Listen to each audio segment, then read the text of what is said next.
തേങ്ങാപ്പാലിട്ടിട്ടേ ഒരു അടിപൊളി മുട്ടക്കറി ഉണ്ടാക്കി നോക്കിയാലോ.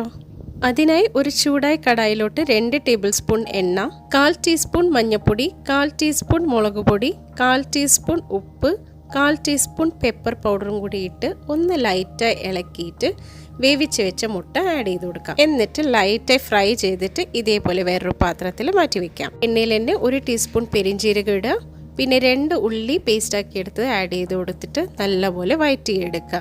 ഇതേപോലെ ഉള്ളി വഴന്ന് വന്നാൽ 1 ടീസ്പൂൺ ഇഞ്ചി പേസ്റ്റ്, 1 ടീസ്പൂൺ വെളുത്തുള്ളി പേസ്റ്റും കൂടി ഇട്ട് അതിൻ്റെ പച്ചമണം പോണവരെ ഒന്ന് നന്നായി വഴറ്റിയെടുത്തതിന് ശേഷം 2 തക്കാളി പേസ്റ്റാക്കി എടുത്തത് ആഡ് ചെയ്തിട്ട് ഒന്ന് നല്ലപോലെ വഴറ്റിയെടുക്കുക. ഇനി നമുക്ക് മസാല ആഡ് ചെയ്യാം. 1/4 ടീസ്പൂൺ മഞ്ഞൾപ്പൊടി, ടീസ്പൂൺ മല്ലിപ്പൊടി, 1 ടീസ്പൂൺ നല്ല മുളക് പൊടി, 1 ടീസ്പൂൺ കുരുമുളക് പൊടി.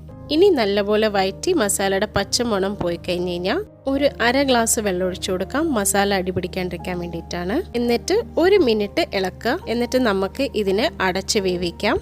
ഒരു 5 മിനിറ്റ് അടച്ച് വേവിച്ചതിന് ശേഷം നമുക്ക് കാണാൻ പറ്റും എണ്ണയൊക്കെ തെളിഞ്ഞു വന്നിട്ടുണ്ട്. ഇനി ഒന്ന് ഇളക്കി കൊടുത്തിട്ട് 1 ടീസ്പൂൺ ബിരിയാണി പൗഡറും 1 ടീസ്പൂൺ ഉപ്പും കൂടി ഇട്ടിട്ട് നന്നായി ഇളക്കി വിടുക. എന്നിട്ട് നമുക്ക് ഇതിലോട്ട് ഫ്രൈ ചെയ്ത് വെച്ച മുട്ട ആഡ് ചെയ്ത് കൊടുക്കുക.